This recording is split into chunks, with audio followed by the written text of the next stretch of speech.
With school back in session, as well as Halloween and the holiday season approaching, I figured you wanted to know what's going on with our latest projects.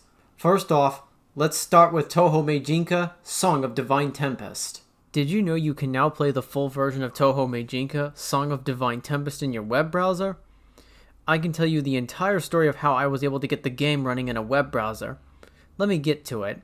Even months after the game's official release last December, not very many players were playing it, and so I came up with the idea of creating an HTML5 port of the game. My goal would be to get the entire game running under JavaScript, which is used on nearly every single website you visit today.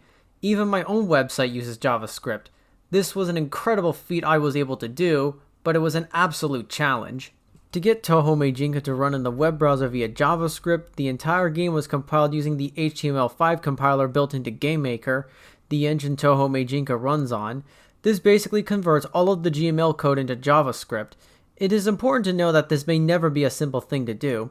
As I said in a previous video, many games today will usually require dependencies, which are snippets of other code that a game depends on in order to run. It is very similar to the pieces needed to construct something out of Lego. For example, if you're trying to build the mini kit from the long-running Lego Movie adaptation series, you will usually need one red and green part 4073 piece respectively, otherwise you can't complete it.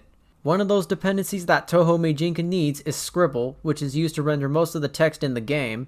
Without it, most of the game's text will not display. Scribble has compatibility issues with HTML5, so I had to rely on a third-party compiler script in order to get the dependency to run on JavaScript. Future Drillimation projects may require more dependencies than just that. You can find dependencies anywhere on the web, including the GameMaker Marketplace.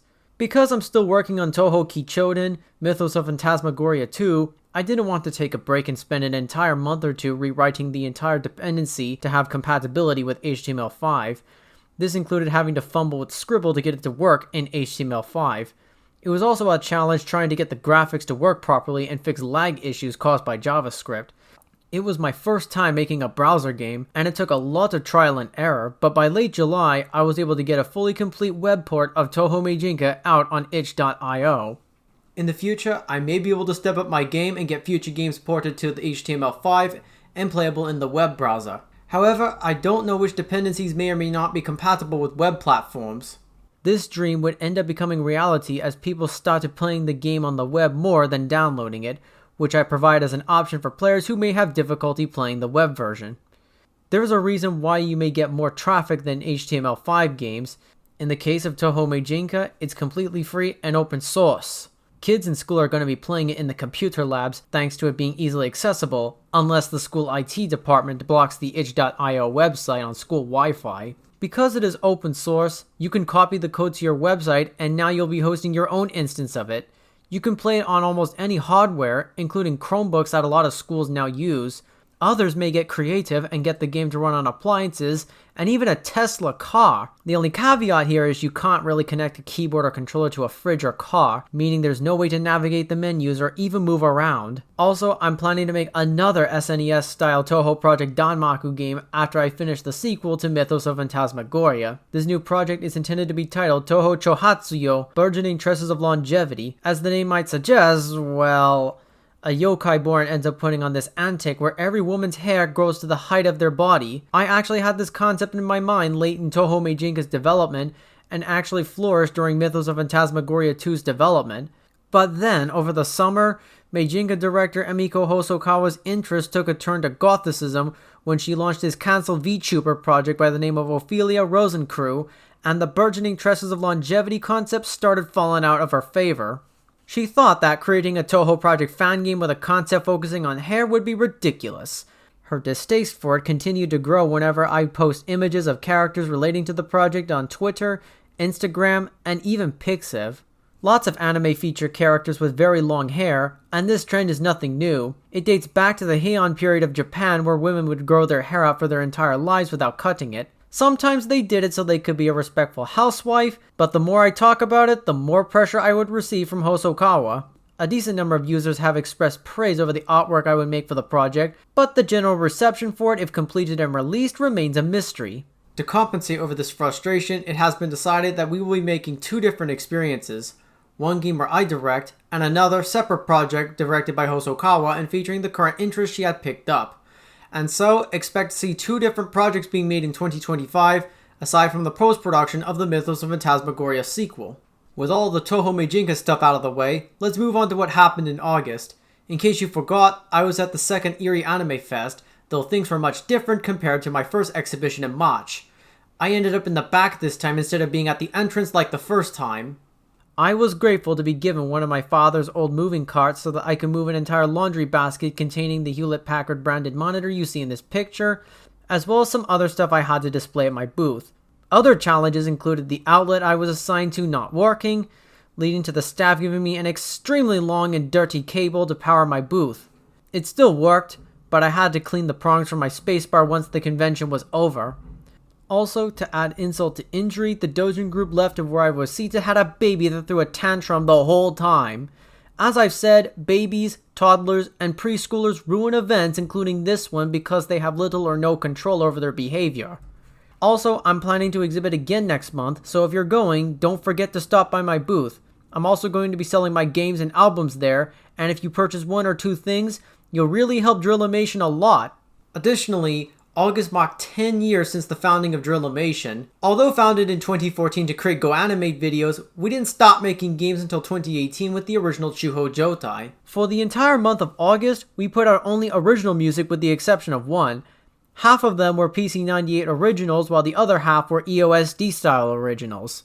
I even asked you guys in a community tab post about inspirations for the original songs I want to make, but all I got was 1 comment from someone whose brain dried up. In the end, I ended up arranging tracks that are set to appear in Touhou Kichouden, Mythos of Phantasmagoria 2 for the PC98 originals, and just spat out whatever I could take inspiration from for the EOSD style originals.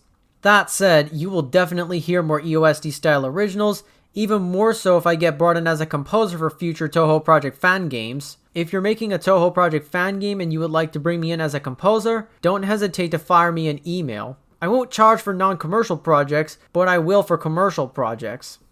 The last part of this video is concerning the sequel to Mythos of Phantasmagoria. As of this video's filming, the game's main campaign is nearing completion. You can make that completion faster if you help with the game's graphics. A dedicated position is available on my website at drillimation.com, given if you go to the Koreas page.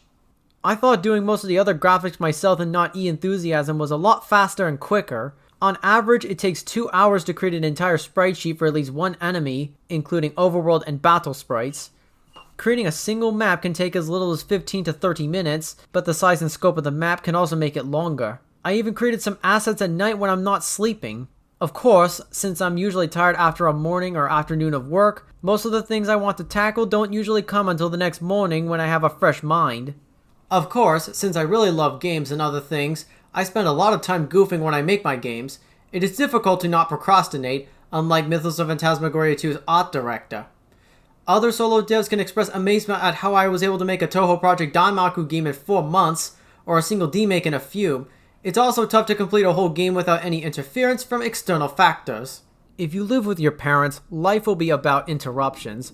I know the angry video game nerd already said this, but they seem to use Castlevania 2 Simon's Quest as the model.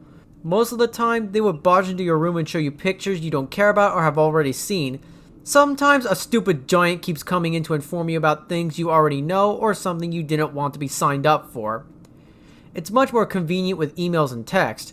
Other times, telemarketers always call you out of the blue. I don't want to hear about phony vacation offers, annoying election information, shady fundraisers, or fake IRS scams. Everything I make is confidential until unveiling, and I prefer to create everything uninterrupted. This happens all the time, and my main focus is either getting that song, artwork, sprite sheet, or stage programmed into the game. No matter how frustrating this would get, I can't be forced to take a long hiatus from a project I started working on, in the middle of, or almost finished with. I may never know what may be thrown at me. Every family you're under has their own set of rules. Sometimes you can't walk around much and you're trapped inside invisible barriers. If you want me to be fully independent, I expect you to keep the donations going on my Patreon, or by buying the games on Steam and itch.io. Let's finish off this year, as well as Mythos of Phantasmagoria 2, strong and smooth. Until then, this game will persevere through autumn leaves, winter snow, and eventually cherry blossoms, the lattermost of which you may be seeing in the southern hemisphere.